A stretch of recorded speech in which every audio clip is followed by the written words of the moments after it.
ایسے خصوصی افراد سے کرا رہا ہوں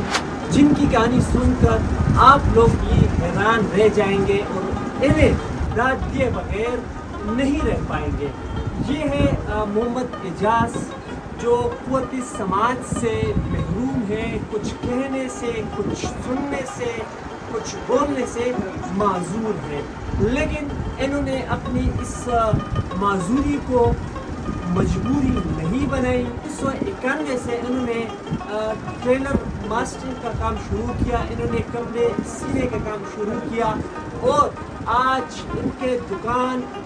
پر ان کے ساتھ 6 اپنی ہی طرح کے لوگ ہیں۔ یہ بھی سننے سے، کچھ کہنے سے قاصر ہے، لیکن اعجاز خان نے ان لوگوں کو جاب دی، ان کو یہ سمجھایا کہ اگر ہم کچھ کہنے سننے سے معذور ہے تو ہم اپنی اس معذوری کو مجبوری نہیں بنائیں گے۔ اس طرح کے اور لوگ دنیا کے کاروبار کرتے ہیں، دنیا کے معاملات کرتے ہیں، ہم انہی کی نقش قدم پر چلتے ہوئے کسی سے ہم پیچھے نہیں رہیں گے۔ یہ سارے جتنے بھی آپ دیکھ رہے ہیں، یہ کپڑے بناتے ہیں، وہ بھی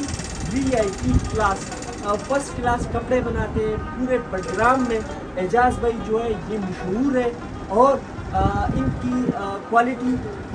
کپڑے بنانے کی کوالٹی بھی سب سے بہتر ہے، اور اسی کے ساتھ اس کا پرائز جو ہے وہ بھی اور ٹیلرز کے مقابلے میں انتہائی کم ہے۔ یہاں پر یہ بتانا مقصود ہے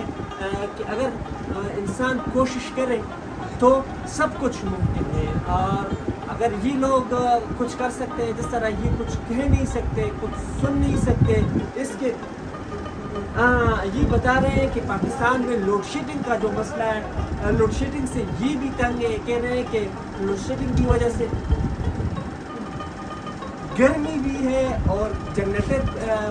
پیٹرول ڈال رہے ہیں، اور کہہ رہے ہیں کہ پیٹرول بھی مہنگا ہے۔ اور اعجاز خان بھائی جو ہے یہ عمران خان کے سپورٹر ہیں، ہاں یہ پریشان ہے، یہ کہہ رہے ہیں حکومت پاکستان سے مطالبہ کر رہے ہیں کہ خدا کے لیے انتحال پہ رحم کریں، عید کے دن ہے، لوگ کپڑے مانگ رہے ہیں، اوپر سے گرمی بھی ہے، تو بجلی کی جو لوڈ شیڈنگ ہے اس سے عوام کو چھٹکارا دلائیں۔ شکریہ۔